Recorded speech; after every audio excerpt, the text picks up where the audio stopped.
Are you age 64, looking to retire at age 65, and wondering if you have enough for retirement? And if so, when would you want to file for Social Security? And what other tweaks and levers you can pull to help improve your probabilities of success?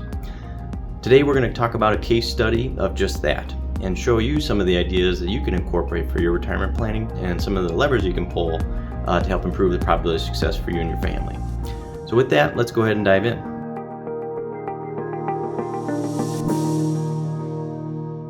Today we're going to talk about a couple that's looking to retire at age 65, which for them is just around the corner. And what we're going to learn about are some of the different levers and some of the different strategies that somebody can incorporate, both on Social Security as well as changing and adjusting income or withdrawal needs, and some potential part-time income if it comes to it. So to start off, we have John and Jane, soon to be retired, just about to turn 65 towards the beginning of the year. For their goals, they started talking about retiring when Medicare starts to kick in, right at that age 65 number. For their goals, they're shooting for a $75,000 per year annual expenses. So that's about $6,250 per month net of taxes. But we also want to consider here what we call a retirement smile. So as somebody retires, generally they want to enjoy life and take some more trips and do more things when they're younger and healthier. So you want to factor that in so that way they can fully utilize the wealth that they built over time. And for these folks, although they do have 2 children, they did not have a particular wealth transfer goal as far as a dollar amount in mind. So we're going to primarily focus on the retirement side of things. As far as their current situation, they have about $200,000 in a joint investment account, primarily from a sale of an inherited home, their portion of that inherited home.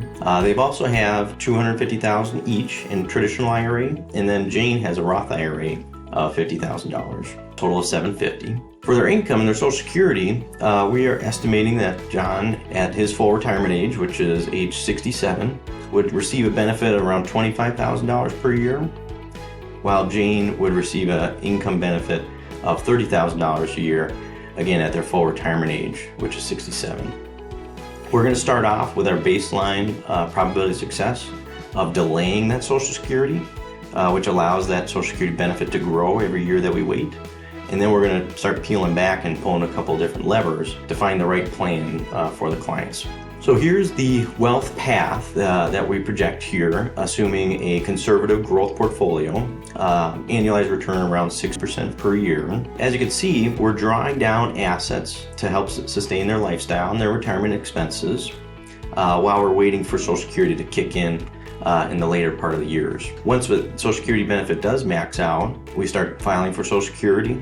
And actually, you can see that the wealth tends to grow a little bit because most of the weight is being carried by their Social Security benefit rather than from their portfolio. So this is a straight line estimate bar chart, but we also want to introduce some market volatility and stress test the likelihood of success.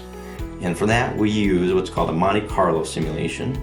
Basically, that's 1,000 different market scenarios occurring every single year. And of those 1,000 scenarios, how many times were they able to withdraw when they need it, where they have access to those funds? And in this particular case, because the majority of the weight is being carried by that Social Security income, we have a probability of success of 93, which is quite high. So here at our firm, we recommend maintaining around a 70% probability of success. There are advisors that do a little bit lower, but if you do that, you have to allow for a lot more flexibility in the spending, meaning their portfolio does quite well over time, above average types of return. Well, then go ahead and take some more income. But when the portfolio starts to struggle, well, then we reduce some of those expenses. So as long as people are comfortable with that variable income over time, then they can likely have a good probability of success below that 70%. But for us, trying to be a little more consistent, shooting for that 70 is our target for our firm. Now, let's take a look at some of the triggers that we can pull in regards to Social Security, some part-time work, and potentially reducing some living expenses. So the first one on Social Security, instead of waiting until age 70, what if we took Social Security right away? If that's the case, we project here a decent sized growth in the overall wealth picture because we're not withdrawing so much in those beginning years. It allows those investments to compound over time. to the tune of about $200,000 until age 93. Now, I do want to point out too that Monte Carlo stress test, because the portfolio is handling more of the withdrawals, that reduces from our over 90% probability of success down to the 70% probability of success if we were to have some below average returns in the portfolio. So we are taking on some risk. However, it might be in a client's goals that I do want to have a little bit, I'm willing to take a little more risk in order to have a little more wealth transition to my kids. The second possibility would be if they have some health issues and they want to try to maximize the total dollars to receive some Social Security, then that might be a good possibility. And then the third is if a client's more confident in their portfolio's returns than the sustainability of Social Security. Now, if we were to take a look kind of a middle of the road approach, if we were to wait until full retirement age at age 67, that does boost the probability of success back up to 80% on the higher end of things. And let's take a look at the wealth impact. So about $232,000 over the course of time versus at age 65, $235,000.